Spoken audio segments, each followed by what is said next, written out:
নমস্কার, আপনারা দেখছেন আপডেট বাংলা। খবরের প্রথমে দেখে নেব আজকের সংবাদ শিরোনাম। নিয়োগ দুর্নীতি মামলায় আরো চাপ বাড়ল অভিষেকের। মুখ্যমন্ত্রীকে বাজে কথা না বলার আর্জি শুভেন্দু।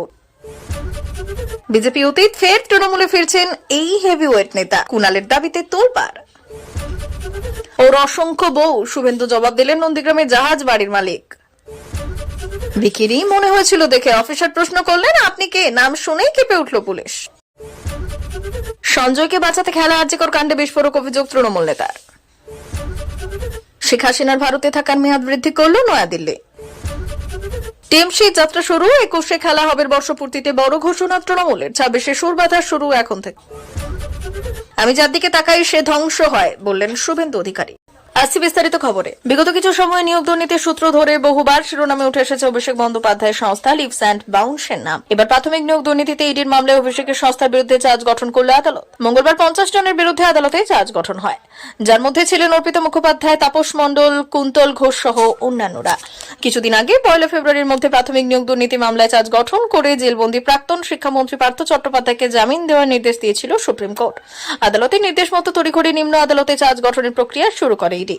এদিনও আদালতে চার্জ গঠনের সময় লিভস অ্যান্ড বাউন্সকে প্রতিনিধি উপস্থিত ছিলেন। বিচারকের প্রশ্নে নিজেকে নির্দোষ বলে দাবি করে লিভস অ্যান্ড বাউন্স। নিয়োগ দুর্নীতি মামলায় বহুদিন থেকে কেন্দ্রীয় তদন্তকারী সংস্থার আতস কাছের নিচে অভিষেকের লিভস অ্যান্ড বাউন্স। আর এই সংস্থার সূত্র ধরে কেন্দ্রীয় তদন্তকারী সংস্থা জিজ্ঞাসাবাদের মুখোমুখি হয়েছেন তৃণমূল সাংসদ।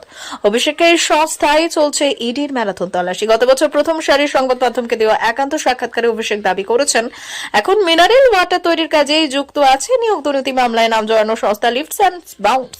সেই সময় অভিষেক বলেছিলেন এই প্রথম নয়, এর আগে কয়লা পাচার, গরু পাচার মামলার ক্ষেত্রেও লিভস অ্যান্ড বাউন্সের নাম জুড়ে দুর্নীতির অভিযোগ আনা হয়েছিল, যদিও কোনো ক্ষেত্রে তার সংস্থার বিরুদ্ধে কোনো প্রমাণ দেখাতে পারেনি বলে জোর গলায় দাবি করেছেন তৃণমূল সাংসদ। এবার সেই সংস্থার বিরুদ্ধে চার্জ গঠন হওয়ায় অভিষেক বন্দ্যোপাধ্যায়ের ওপর চাপ বাড়ল বলেই মনে করছে রাজনৈতিক মহলের একাংশ।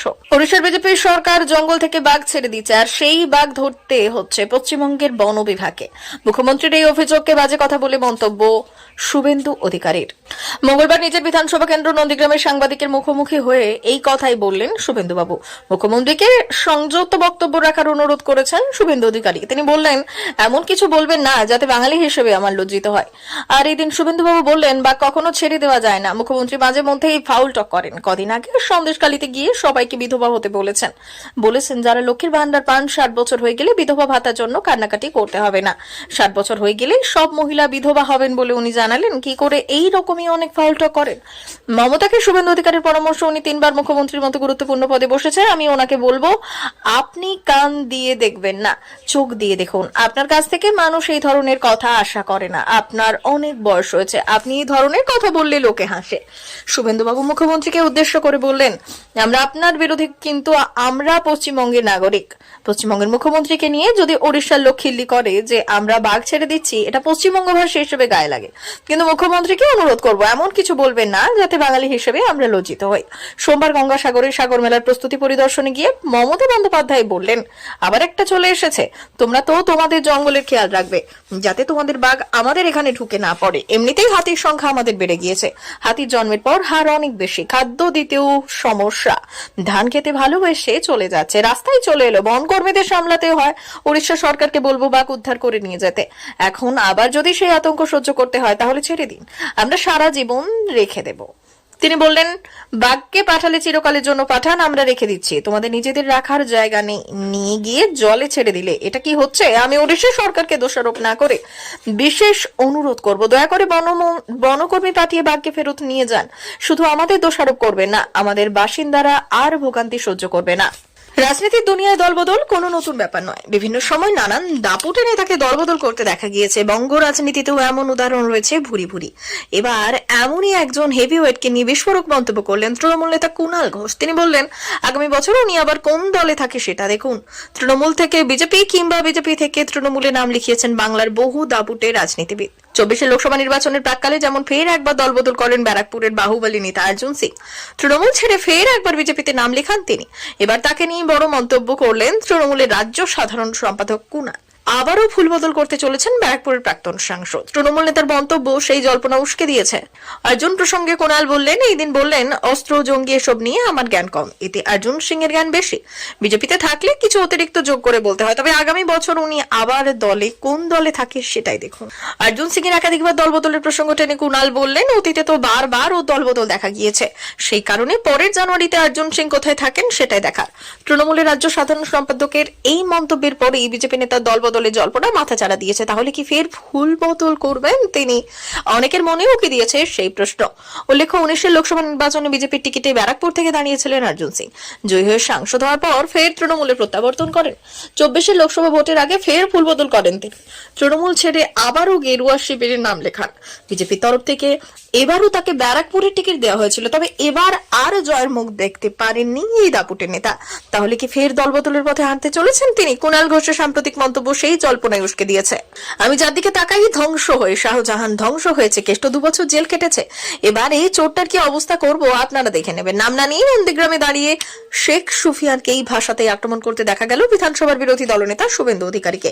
প্রসঙ্গত, এদিন 7 জানুয়ারি 2007 সালের বর্ষতা বিরোধী নন্দীগ্রাম ভূমি রক্ষা আন্দোলনের শহীদের উদ্দেশ্যে শহীদ তর্পণ দিবসের আয়োজন করা হয়েছিল নন্দীগ্রামে। সেখানে গিয়েছিলেন শুভেন্দু। যদিও শুভেন্দুর আক্রমণের পর ছেড়ে কথা বলেননি সুফিয়ান ও পাল্টা শুভেন্দুকে বহুরূপী বলে কটাক্ষ করেছেন তমলুক জেলা তৃণমূলের সাধারণ সম্পাদক।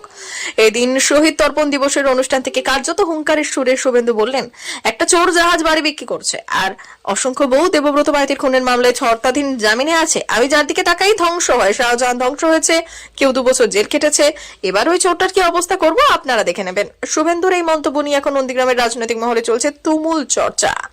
সুফিয়ানের দাবি, হুমকি দেওয়া ছাড়া শুভেন্দুর কোনো রাস্তা নেই। এইসব বলে নাকি রাজনীতিতে প্রতিষ্ঠিত হতে চাইছেন।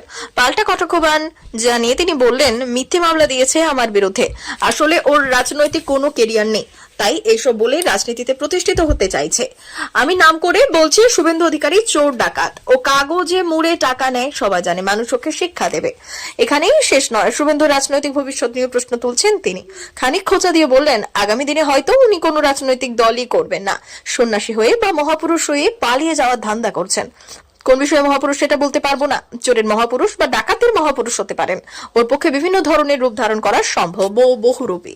ঝাঁসির বারুয়াসাগর থানা এলাকায় ধামনা আউটপোস্টের ইনচার্জ নবাব সিং একটি অদ্ভুত ঘটনার কথা জানালেন। নবাব সিং এই এলাকায় টহল দেওয়ার সময় একজন সন্দেহভাজন ব্যক্তিকে দেখতে পান। তিনি ওই ব্যক্তিকে জিজ্ঞাসাবাদ করেন। এই ব্যক্তি এমন কিছু তথ্য দেন যা সহজে বিশ্বাস করা যায় না। এখানে যে তথ্য উঠে এসেছে তাতে বিহার পুলিশের তদন্ত নিয়ে প্রশ্ন উঠেছে। ঘটনাটি 16 বছর পুরনো এক খুনের মামলা এবং তার তদন্তের সঙ্গে সম্পর্কিত। ভিখিরি মনে হয়েছিল দেখে। অফিসার প্রশ্ন করলেন, আপনি কে? নাম শুনেই কেঁপে উঠল পুলিশ। ঝাঁসি পুলিশ সেই ব্যক্তিকে জীবিত অবস্থায় খুঁজে পেয়েছে, যাকে বিহার পুলিশের রেকর্ডে 16 বছর আগে খুন এবং দেহ গায়েব বলে দাবি করা হয়েছিল। একই গ্রামের নিরীহ কিছু মানুষকে অপহরণ, খুন এবং মৃতদেহ গায়েব করার অভিযোগে জেলে পাঠানো হয়েছিল এবং গত 16 বছর ধরে তার বিরুদ্ধে মামলা চলছে। এই ঘটনায় তদন্ত শেষে বিহার পুলিশ এবং ওই গ্রামবাসীদের বিরুদ্ধে মামলা করে এবং তাদের জেলে পাঠায়। এখন বিহার পুলিশের তদন্ত নিয়ে উঠছে প্রশ্ন। বারুয়াসাগর পুলিশের তৎপরতার কারণেই নিরীহ মানুষরা আইনি মুক্তি পেতে পারেন। ঝাঁসির বারুয়াসাগর থানার পুলিশ সেই ব্যক্তিকে খুঁজে পেয়েছে, যাকে বিহার পুলিশের রেকর্ডে 16 বছর আগে মৃত বলে ঘোষণা করা হয়েছিল। বিহার পুলিশের রেকর্ডে খুন এবং গায়েব হওয়া ব্যক্তিকে ঝাঁসি পুলিশের রেকর্ডে এখন জীবিত ঘোষণা করা হয়েছে। বিহারের রোহতাস জেলার পুলিশের রেকর্ডে এক ব্যক্তিকে মৃত ঘোষণা করা হয়। অপহরণ, খুন এবং মৃতদেহ গায়েব করার অভিযোগে 4 জনকে গ্রেপ্তার করে জেলে পাঠানো হয়। কয়েক মাস জেলে থাকার পর তারা জামিনে মুক্তি পায়। এখন তাদেরও মুক্তির আশা দেখা যাচ্ছে।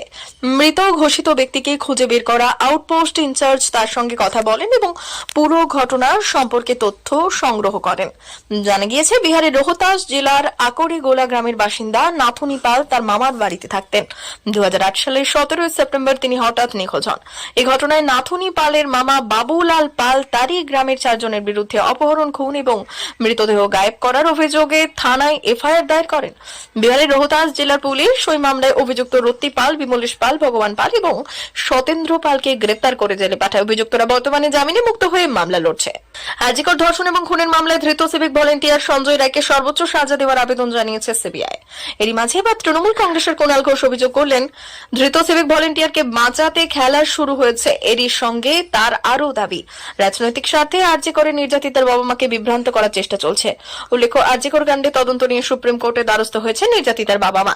সেই পরিপ্রেক্ষিতে তৃণমূল নেতা বিস্ফোরক সব দাবি করেছেন এবং অভিযোগ করেছেন। কুণাল ঘোষের কথায়, আরজিকরের ঘটনা ভয়ঙ্কর। মুখ্যমন্ত্রী থেকে শুরু করে আমরা সবাই এই ঘটনার কড়া নিন্দা করেছি। আমরা সবাই চাই দোষীর ফাঁসি হোক। মুখ্যমন্ত্রী প্রথম দিন থেকে বলেছেন মৃত্যুদণ্ড হোক। কলকাতা পুলিশ 24 ঘন্টার মধ্যেই একজনকে ধরে। মৃতার বাবা মার প্রতি পূর্ণ শ্রদ্ধা এবং সমবেদনা রেখে তারা কিছু লোকের কথায় ধারাবাহিকভাবে বিভ্রান্ত হচ্ছেন। কলকাতা পুলিশ 24 ঘন্টার মধ্যেই করলো। তারা বললেন, আমরা সিবিআই যাই। তাদের দাবি মতো সিবিআই তদন্ত হয়েছে। এবার সিবিআই তদন্ত করে বলছে কলকাতা পুলিশ যাকে ধরেছে সেটাই ন্যায্য। এবার তারা সেটা মানতে পারছেন না। যারা বলছেন বিচার চাই, বিচার চাই, বিচার তো আদালতে হচ্ছে। সুপ্রিম কোর্ট আবার নজরদারি চালিয়েছে। সুপ্রিম কোর্টে তো তাদেরও আইনজীবী ছিলেন।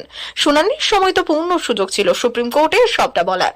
এরপর কুণাল ঘোষ আরো বললেন, কিছু রাজনৈতিক অতৃপ্ত আত্মা অন্ধ তৃণমূল বিরোধিতা থেকে নির্যাতিতার বাবা মার আবেগ যন্ত্রণাকে বিপথে চালিত করতে এই গোলমাল পাকাতে নেমেছে। সাক্ষ্য গ্রহণ শেষ হয়েছে, সাজা ঘোষণার মুখে বলছে নতুন করে তদন্ত চাই। তাহলে কি কেউ বা কারা ধৃত সিভিক ভলেন্টিয়ারকে বাঁচানোর চেষ্টা করছেন? ধর্ষণ ও খুনে সিভিক ভলেন্টিয়ারকে ধরেছে কলকাতা পুলিশ, তাকে মান্যতা দিয়েছে সিবিআই। সমস্ত তথ্য প্রমাণ এক জায়গায় করে সুপ্রিম কোর্ট দেখেছে, ট্রায়াল কোর্ট দেখেছে। এখন সাজা ঘোষণার মুখে মৃতার বাবা মাকে সামনে রেখে তাদের আবেগকে বিভ্রান্তিকর পথে চালিত করে ধৃত সিভিক ভলেন্টিয়ারকে বাঁচানোর খেলা চলছে। সম্প্রতি শিয়ালদা আদালতেই নিজেদের বক্তব্য পেশ করেছেন নির্যাতিতা চিকিৎসকের বাবা মা। 57 পৃষ্ঠার একটি বয়ান জমা দেন। তারা দাবি করেছেন যে সঞ্জয় একা নয়, মেয়েদের ধর্ষণ এবং খুনের মামলার আরো কয়েকজন যুক্ত রয়েছে বলে মনে করছেন। একজনের পক্ষে এরকম কাজ করা সম্ভব নয় বলে সওয়াল করেছেন তারা। সেই সঙ্গে তারা দাবি করেছেন যারা যারা ওই ঘটনায় যুক্ত আছে তাদের খুঁজে বের করতে আরো তদন্ত করা হোক, সেই মতো যাতে চার্জশিট পেশ করা হয় সেই আর্জি জানিয়েছেন নির্যাতিতা চিকিৎসকের বাবা মা। এদিকে আরজিকর কাণ্ডে সম্প্রতি CFSL এর একটি রিপোর্ট প্রকাশ্যে এসেছিল, যাতে দাবি করা হয়েছিল নির্যাতিতা যৌনাঙ্গে কোনো বীর্য মেলেনি। তবে সেখানে যে ডিএনএ মিলেছে তা একাধিক ব্যক্তির মিশ্রিত ডিএনএ হতে পারে। আবার অপর এক রিপোর্টে দাবি করা হয়েছে নির্যাতিতা জনিতারে যে ডিএনএ মিলেছে তাতে এক মহিলার ডিএনএ উপস্থিত আছে। সংবাদ মাধ্যমের একটি রিপোর্টে দাবি করা হয়েছিল যে নির্যাতিতার জনিতার থেকে মেলা ডিএনএ নমুনার বিশ্লেষণে দেখা গিয়েছে D12S391 মার্কারে অন্য মহিলার সঙ্গে নির্যাতিতার নমুনার মিশ্রণ স্পষ্ট, আর সেই অন্য মহিলার জেনোটাইপ হলো 1622। জানা যায় আরজিকর হাসপাতালের তরুণী চিকিৎসক খুন এবং ধর্ষণের ঘটনায় 29টি ডিএনএ নমুনার বিশ্লেষণ করা হয়েছে। আর এই আবহে কেন্দ্রীয় ফরেন্সিক ল্যাবরেটরি বা CFSL এর রিপোর্টের ফলাফল পর্যালোচনা করে নাকি বিশেষজ্ঞরা দাবি করেছেন নির্যাতিতার বৃহতন্ত্রের শেষ ভাগ স্তনবৃন্ত জনিতার এই ডিএনএ নমুনায় গোলমেলে ইঙ্গিত রয়েছে। দাবি করা হয়েছে নির্যাতিতার বৃহতন্ত্র সহ বেশ কিছু অঙ্গ থেকে যে ডিএনএ নমুনা মিলেছে তা এক নারীর। আর তবে সেই নমুনার কয়েকটি মার্কারে ইঙ্গিত মিলেছে যে সেই ডিএনএ নির্যাতিতার নয়, তার সঞ্জয়েরও নয়। আর এই আবহে প্রশ্ন উঠেছে কিভাবে অন্য এক মহিলার ডিএনএ নির্যাতিতা দেহে এলো। আর এদিকে রিপোর্টে আরো দাবি করা হয়েছে স্তনবৃন্ত থেকে পাওয়া ডিএনএ নমুনার বিশ্লেষণ করে দেখা গিয়েছে তার সাথে সঞ্জয়ের ডিএনএ মিলে যাচ্ছে। প্রিয় দর্শক, এখনকার মতো খবর এই পর্যন্তই। ধন্যবাদ।